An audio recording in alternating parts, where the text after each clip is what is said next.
let's say we have 3x plus 6 equals to 4.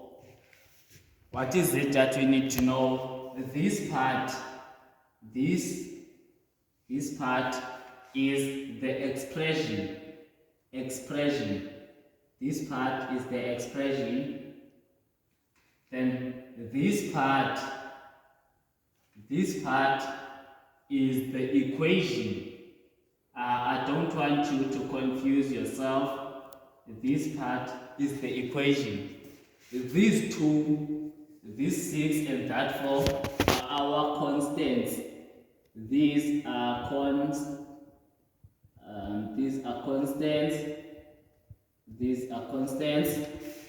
This x here, this x is the variable. Our variable. This, any number represented by the alphabet, that number is the variable. This 3 is the coefficient.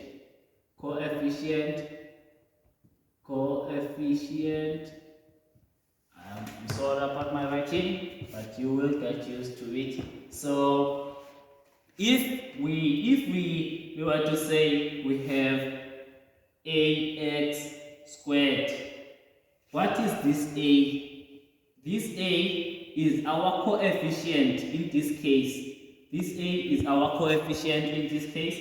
This x is our variable in this case. What is that 2 now? This 2 is the exponent.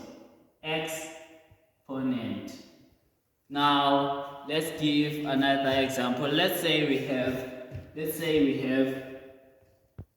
ay minus c.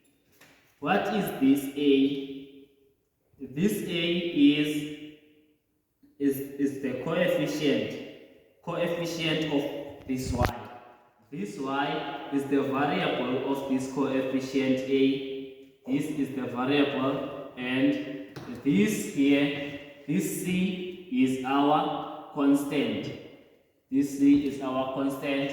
So now we need to know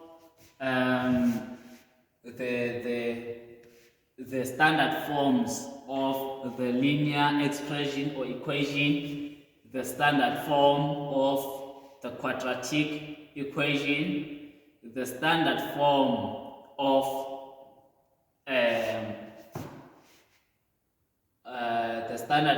the exponential equation.